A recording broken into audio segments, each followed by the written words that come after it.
अब मैं आपको रिजर्वेशन से क्या फायदे हुए हैं 4% रिजर्वेशन के बताऊंगा। उसके बाद 12% से आपको क्या फायदे हो सकते हैं बताऊंगा। जो 4% रिजर्वेशन कांग्रेस की जानिब से मिला गया है उस पे एजुकेशन से लेकर हर वो चीज का सियासी भी अपलिफ्टमेंट हुआ, तो ये कांग्रेस का काम था। अब 9 साल हो गए हैं, केसीआर साहब मुसलमानों को 12% रिजर्वेशन का वादा करे थे, 4 महीने में दूंगा। तमिलनाडु की शक्ल में बोले, केसीआर का वादा है बोले, केसीआर अपनी जबान का पक्का है बोले, मगर आप अकलियतों के साथ धोखा करें, आप रिजर्वेशन नहीं दिए। क्या आप कभी सुने महमूद अली साहब कभी रिजर्वेशन के लिए दिल्ली गए या सुप्रीम कोर्ट के आला वकीलों से वकला से बात करें या टीआरएस की कोई दिलचस्पी इसमें बताए? या हमारे कोप्पला ईश्वर साहब जो माइनॉरिटी अकलियतों के मिनिस्टर है, इन्होंने कभी अपनी सीरियसनेस बताई या कोई प्रेस कॉन्फ्रेंस करा या कोई डिस्कशन करे? या केटीआर साहब यहां से आप बैरुल मुमालिक तक जाते हैं, जो आपकी हुकूमत मुसलमानों को झूठे वादे देने के ऊपर जो वादे करे थे उस पर मुश्तमिल है, क्या आपने कभी कोई सीरियसनेस दिखाई? क्या केसीआर साहब अपनी दिल्ली में फाउंडेशन रखे बीआरएस का भी आपने कभी रिजर्वेशन के ताल्लुक से कुछ कोशिश किया? 2004 से 2023 तक कांग्रेस ने तेलंगाना के लाखों मुसलमान को अपलिफ्ट करा। एक बच्चा अगर डॉक्टर बनता मेरे भाई, तो उसके वालिद वालदा बीवी बच्चे फैमिली सुधर जाती। एक इंजीनियर अगर बनता मेरे भाई, तो उसकी फैमिली सुधर जाती। 25 लाख करीब तोलबा को कांग्रेस ने अपलिफ्टमेंट करा, तो सोचो आप कितने खानदान अपने आगे आगे। केसीआर अगर 12% रिजर्वेशन को अमली जामा पहनाना था तो अपने स्टेट में तो इंप्लीमेंट कर देना था, अपने स्टेट में 12% लागू कर देना था।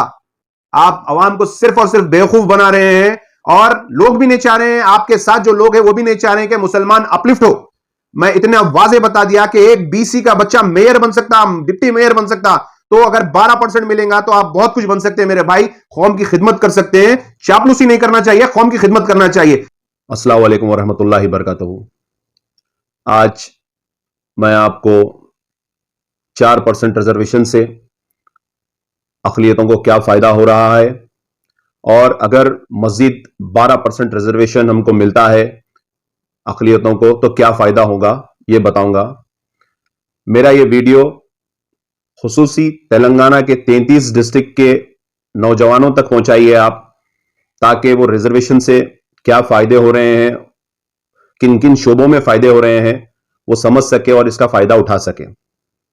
और मेरा यह वीडियो खुसूसी मेरे टीआरएस के उन भाइयों तक पहुंचाइए जो अपनी जुस्तजू कर रहे हैं, कुछ उम्मीद और आस लगाकर बैठे हैं कि कुछ ना कुछ हासिल होगा। आप भी ये मेरा वीडियो देखिए और अपने लीडरान से आप सवाल करिए कि 9 साल में अक़लियतों के साथ केसीआर साहब क्या क्या करें। तो मैं आपको सबसे पहले बताऊंगा कि 2004 में जब ये आंध्र प्रदेश के साथ स्टेट था तेलंगाना, उस टाइम पर असेंबली इलेक्शन हुए। असेंबली इलेक्शन के मंशूर में कांग्रेस की जानिब से ऑल इंडिया कांग्रेस कमेटी के उस वक्त के प्रेसिडेंट श्रीमती सोनिया गांधी जी ने अपने मंशूर में यह वादा किया था कि अक़लियतों को 5% रिजर्वेशन दिया जाएगा। 2004 में असेंबली इलेक्शन में कांग्रेस की हुकूमत आई और उस वक्त के chief minister doctor YS Rajasekhar Reddy साहब थे, और उस वक्त के minority welfare minister Mohammed Ali Shabbir साहब थे। सिर्फ और सिर्फ 58 डेज में रिजर्वेशन को यकीनी बनाया गया, जो अपने मंशूर में कांग्रेस ने वादा किया था। उस रिजर्वेशन को यकीनी बनाने में मोहम्मद अली शब्बीर साहब ने 17 डिपार्टमेंट से क्लियरेंस लाया, और इस 5% रिजर्वेशन को कांग्रेस ने यकीनी बनाया, और इससे अक़लियतों का एक नया दौर शुरू हुआ तरक्की का। फिर कुछ टेक्निकल वजूहात से इस रिजर्वेशन को चैलेंज किया गया। कांग्रेस ने फिर अदालत आलिया में अपनी पूरी ताकत लगाई, तवील अरसे तक इसके लिए लड़े। फिर सुप्रीम कोर्ट ने इसको 4% पे लाकर रोक दिया। आज भी यह केस सुप्रीम कोर्ट में कॉन्स्टिट्यूशनल बेंच पर चल रहा है, और आपको मालूम होना चाहिए कि टीआरएस इसमें आज तक कोई सीरियसनेस नहीं दिखाई। क्या आप कभी सुने महमूद अली साहब कभी रिजर्वेशन के लिए दिल्ली गए या सुप्रीम कोर्ट के आला वकीलों से वकला से बात करें या टीआरएस की कोई दिलचस्पी इसमें बताए? या हमारे कोप्पला ईश्वर साहब जो माइनॉरिटी अखिलियतों के मिनिस्टर है, इन्होंने कभी अपनी सीरियसनेस बताई या कोई एक प्रेस कॉन्फ्रेंस करा या कोई डिस्कशन करे? या केटीआर साहब यहां से आप बैरुल मुमानिक तक जाते हैं, जो आपकी हुकूमत मुसलमानों को झूठे वादे देने के ऊपर जो वादे करे थे उस पर मुश्तमिल है, क्या आपने कभी कोई सीरियसनेस दिखाई? क्या केसीआर साहब अपनी दिल्ली में फाउंडेशन रखे बीआरएस का भी आपने कभी रिजर्वेशन के ताल्लुक से कुछ कोशिश किया? आज भी कोई टीआरएस का एक भी लीडर अखिलियतों के रिजर्वेशन के लिए कोई जुस्तजू नहीं कर रहा है।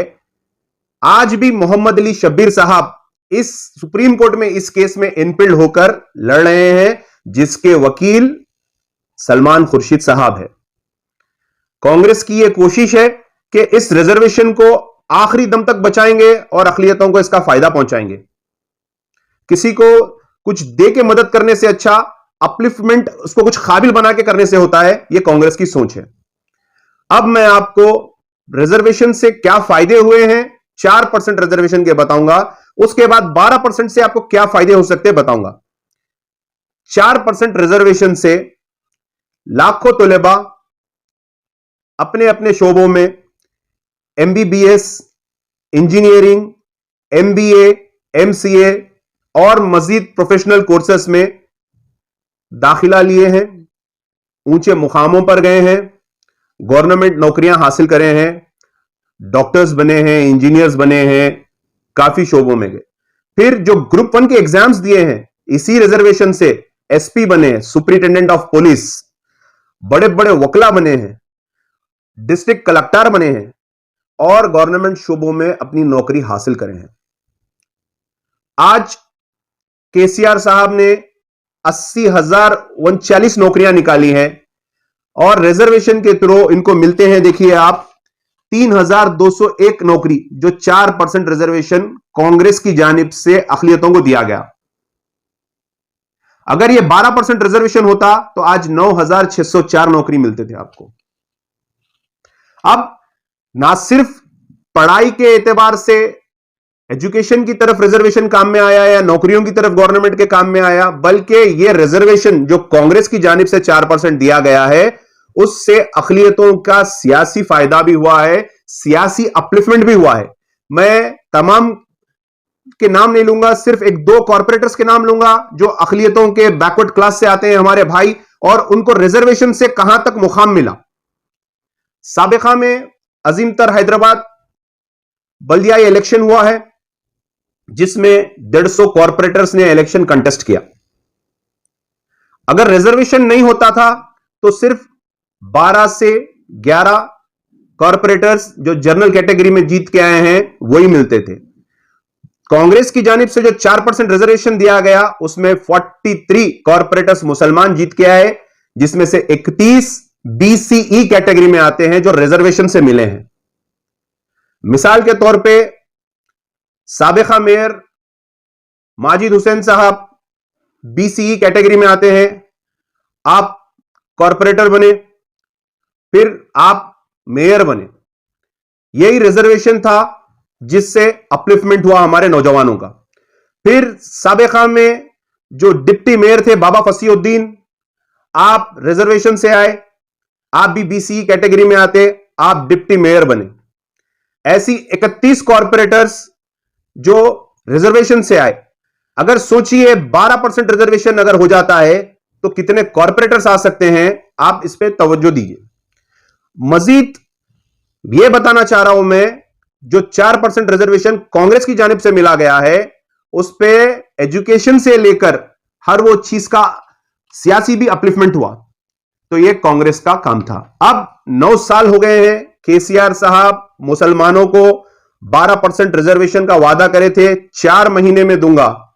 तमिलनाडु की शक्ल में बोले, केसीआर का वादा है, बोले केसीआर अपनी जबान का पक्का है, बोले, मगर आप अखिलियतों के साथ धोखा करे, आप रिजर्वेशन नहीं दिए। अगर आपको यह रिजर्वेशन मिलता था, आज रिजर्वेशन से एमबीबीएस में, एमबीए में, एमसीए में, दीगर शोबों में 934 सीट्स मिल रहे हैं मेरे भाई, 934 सीट्स। अगर रिजर्वेशन अगर 12% मिलता था तो ये 2900 सीट होते थे हमारे भाई, डॉक्टर्स बनते थे, इंजीनियर्स बनते थे, हर वो शोबे में एमबीबीए, एमबीए बनते थे। ये हक आपको लड़ना है, ये आपका हक है। मैं इसीलिए समझा रहा हूं, मैं जो भी चीज बोलता हूं अनकट बोलता हूं और विद ऑथेंटिक प्रूफ्स के साथ बोलता हूं। आपके कितने 934 आज मिल रहे हैं, 2900 मिलते थे। हम ये चाहते हैं कि हमारा भाई एसआई बने, हमारा भाई एसपी बने, हमारा भाई डीएसपी बने, हमारा भाई एडवोकेट बने, हमारा भाई इंजीनियर बने, हमारा भाई डॉक्टर बने। हर शोबे में अगर आप गवर्नमेंट नौकरी हासिल करेंगे तो आपके लिए बहुत बेहतर रहेगा, आपका रुआब बहुत बेहतर रहेगा। आप गवर्नमेंट शोबे में नौकरी लीजिए, हम बताएंगे आपको। अब 80,039 नौकरियां केसीआर साहब दिए हैं, 80,039 नौकरी। अगर आज रिजर्वेशन अगर 12% होता था तो आपको 9,000 चिल्लर नौकरी मिलते थे, फिर भी कांग्रेस के दिए हुए रिजर्वेशन पे आपको 3,029 नौकरियां मिल रहे हैं। तो 12% के लिए भी आप आवाज उठाइए। और मजीद मैं आपको बताऊंगा, देखिए कि फीस रिएम्बर्समेंट कांग्रेस के हुकूमत में इंजीनियरिंग कॉलेजेस दिले, मोइनाबाद पे आप लोग देखे इंजीनियरिंग कॉलेजेस दिले कांग्रेस के दौरे इख्तियार में। यही शबीर अली साहब इंजीनियरिंग कॉलेजों को, मेडिकल कॉलेजों को परमिशन दिलाए। आज कॉलेजेस बंद हो गए मेरे भाई। जो सब्सिडी अखिलियतों को मिलती थी कांग्रेस के दौरे इख्तियार में, मैं सिर्फ आपको 13 और 14 का हिसाब बता रहा हूं, 1,17,073 स्टूडेंट्स को कांग्रेस ने सब्सिडी दिया था, स्कॉलरशिप दिया था, 71 करोड़ रुपए।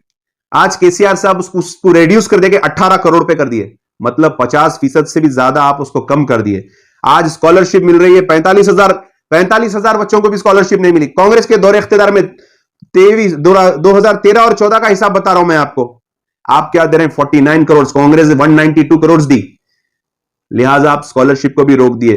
तो मैं अवामुन्नास से, तमाम डिस्ट्रिक्ट के लोगों से, तमाम लीडरान से यही बोल रहा हूं कि केसीआर को आप लोग पहचानिए, 12% रिजर्वेशन के लिए अपनी आवाज उठाइए। मैं सिर्फ आज रिजर्वेशन के बारे में बात कर रहा हूं तो सिर्फ रिजर्वेशन के बारे में बात करूंगा। मजीद कई वादे हैं उसके जो पूरा नहीं किया, कई चीज है जो पूरा नहीं किया, कई हमारे दिलों को तकलीफ देने वाले काम किया, हम वो भी अभी डिस्क्लोज नहीं कर रहे।